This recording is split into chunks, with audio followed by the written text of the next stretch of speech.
This video is only part of an unpaid, unbiased, in-depth review from an average rider's perspective, so check out the rest in the link below at thegoodride.com. If you want real advice, fill out the Me Harmony profile in the link below so I can help you properly. And if this video helps, please consider donating or buying through our links. Thanks for watching.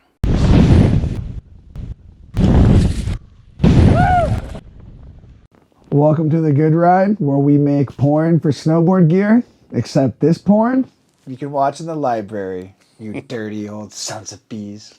And this is the Capita Indoor Survival. I got this in a wide variety of conditions, everything from some really good groomers at Mammoth, firm but fun and fair, to a little bit of powder. I got on this in a 56 and a 58.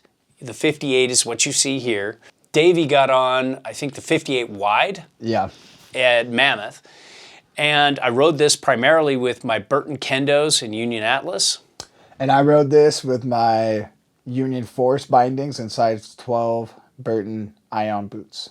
And we compared it against the Capita Mercury. So to give you a short summary, the Capita Indoor Survival has a mostly camber profile, a little bit of early rise in the tip and tail. It's a twin shape with a setback on side cut, so a directional twin. And it has a very good, poppy, dynamic feel underfoot. It is a rewarding board to turn. It is a fun board to get air with. It's a good board for riding pipe and hitting kickers, but also just excelling on the mountain. You can get some setback on board and get some float and pow. So I personally am a huge fan of this board. I was able to ride almost all the Capita's line that were wide enough for my boot size at a size 12. And out of the platter that I got, this was my favorite. I think it is one of the most perfect blends of buttery, playful, springy, feels very light and nimble underfoot, but at the same time, it's locked in and damp, and it can dig a super deep trench. It can snake some really tight S-turns, and this thing is a absolute blast in the park. Yeah, I'd say, to give you a spoiler, I liked it better than the Mercury this year. Yeah, me too. For me, it was head and shoulders above the Mercury. Yeah, I still think the Mercury is better if you see more powder. Yeah, for sure. It's better if you're more of an intermediate rider, but if you're an advanced to expert rider and you like mostly camber, this is just gonna blow doors. I even like this better than the BSOD, even though they're not quite the same family. Mm-hmm. And yeah, with the name Indoor Survival, you would think it's mostly just a park board, but it's not. This thing's the all mountain ripper. This Indoor Survival is outdoor thrival. Yeah. Yeah. And talking about sizing, the 58 was a little big for me. They've widened out the width a bit. So even the regular sizes lean a little bit more mid-wide, but that's just how it is these days, with size 10 being the #1 size where it used to be size 9. So I'm getting phased out as a 9. But the 58 the 58 wide was perfect for my boots. No heel, no toe drag. And I found that the torsional flexion was very maneuverable for me, and I thought it felt really good when I dug into turns with it.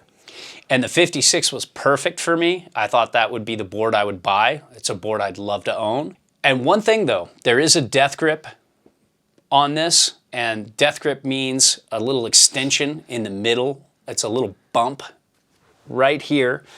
So that makes the board seem a little bit wider than it really is, because in the tip and tail, it's not gonna carry out to the tip and tail like that. So it's right in the middle of the waist width. So knock it back a few millimeters when you're looking at the waist width, and that's will be more accurate. So when it comes to shape, this is pretty much a true twin. Felt like a true twin to me on groomers when I had it set up centered on side cut or wherever the reference stance was. And I just felt perfectly centered on this board. I felt like I could weight it any way I wanted. If you're a front foot driver, if you really turn hard off your front foot and weight your turn through your front foot, or you weight your turn centered, or you even like to lean back into a turn, this will work either way because it's a double ender and it it just feels great and centered. But the camber profile is pretty severe, as they say on the East Coast. There's just a little bit of rocker in the nose and tail, and it's welcomed.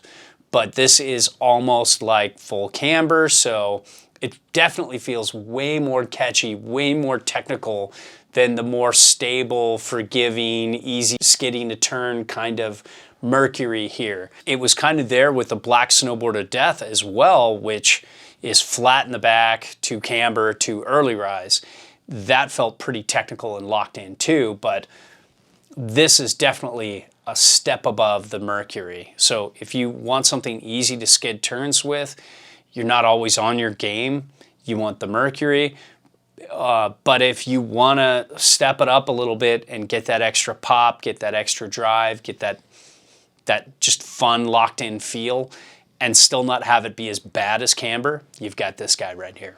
When it comes to flex, you can see from a middle flex right here, it's on the stiff side of medium, but then as you engage it through the center, you can see that the tip and tail have a little more give, and on snow, you don't feel like it's that stiff. It was pretty easy to butter.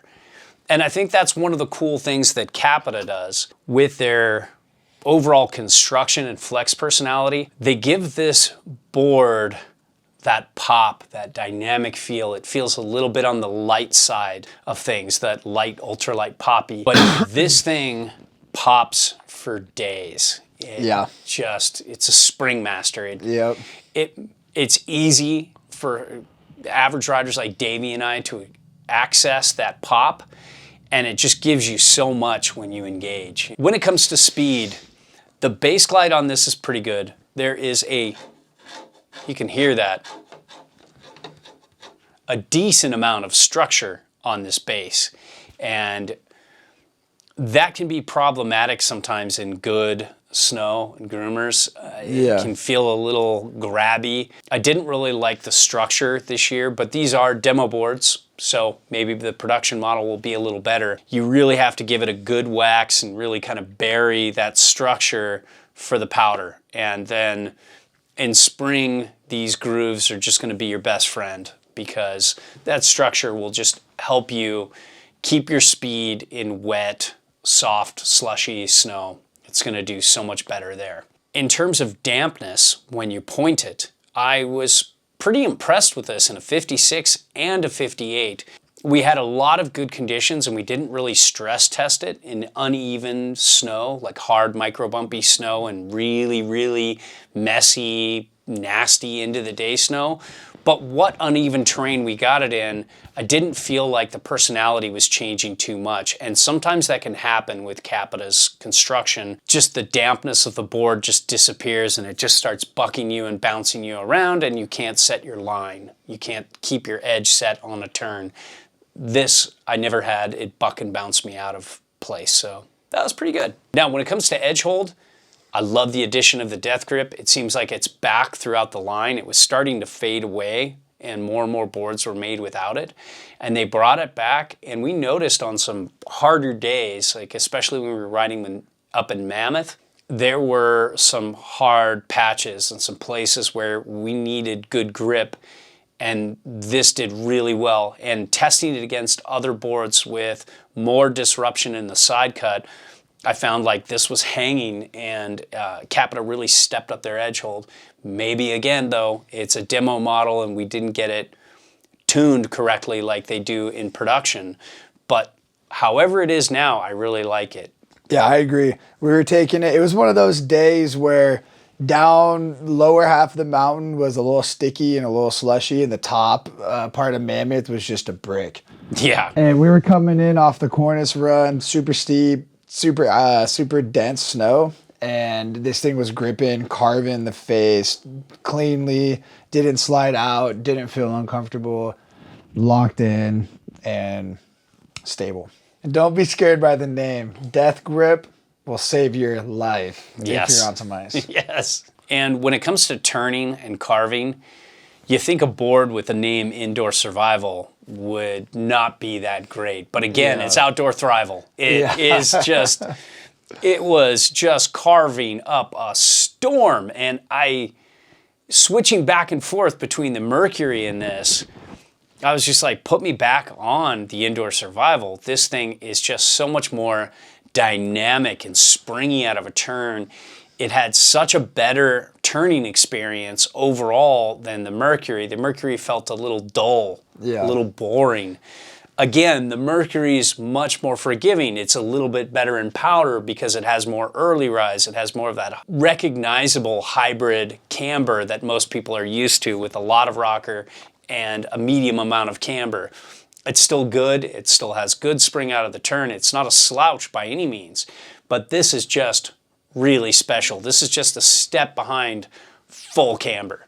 And I would actually detune the edges a little bit with this, because you're getting to that much camber in the nose, like almost out to the nose and tail. There's just a little bit of early rise, and you can just feel this thing spring out of a turn. And it's one of those boards you want to ride regular and switch, and just try to carve as hard as you can switch and work on your switch carves, which we all need to do, especially myself. Yeah, I think dynamic and springy are the two words for carving on this board. The springy pop that it has when you're getting air, you also really feel it when you're locked in and coming out of a turn. Yeah, and the overall turning experience is great too. You can make all kinds of turns. It's fine with a straight line. It just feels really medium. I didn't feel like it was too deep and too turny in the 56 or the 58. It felt kind of just right. It could do a little bit of everything and didn't really shine in any one place and didn't suck in any one place either. And so that's great for a board like this, because that's what you want from an all mountain board. And now powder, I wish I had the 56 for powder, because that's more my size. This 58 has a really wide stance. It's much wider. And so when you set it back all the way, I couldn't. I could only get, like, I set this as far back as I could, but then I was still kind of near a reference stance, just because the stance is so wide on this 58. If I size down to a 56, I could utilize that setback on side cut and the setback on board more, and that would have been more fun. But it's not bad. I rode it the same day as the Mercury. I also tested it against the Yes standard on ink in a 56, and that was much better than both these boards.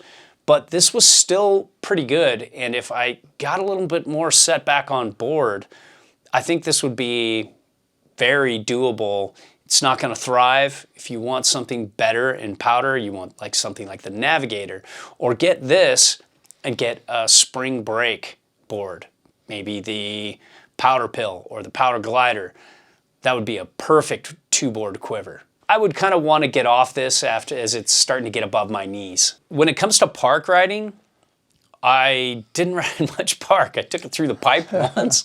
That's just me though, and I just can't, it's too hard on this old broken body. I'm not too good at my jib game, and my spin game is a little weak, but I had a blast taking this through all the different parks around Mammoth.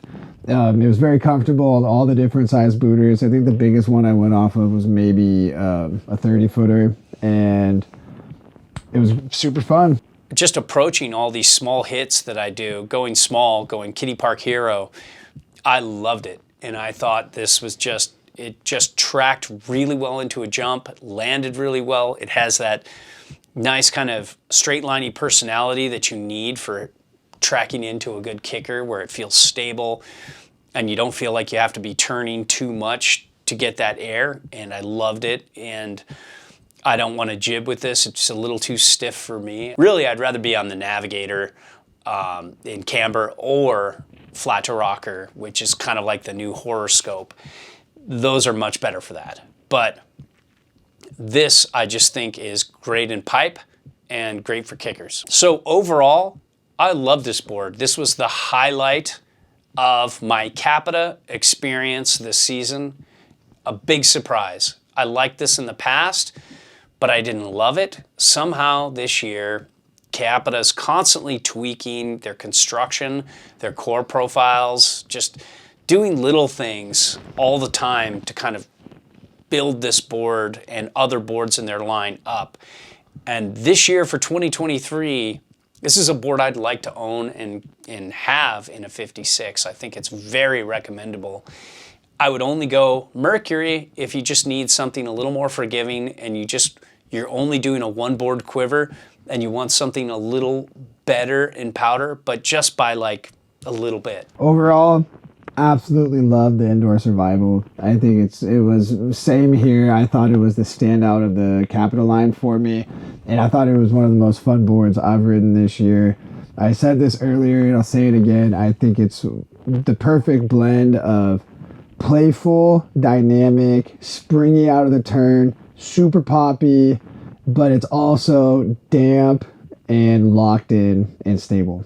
It's just an insanely fun board to ride. Like, it just does everything you want. It makes you want to go try to learn some new tricks. And just when you come home at the end of the day, you're just going to want to get on it again and go back out tomorrow.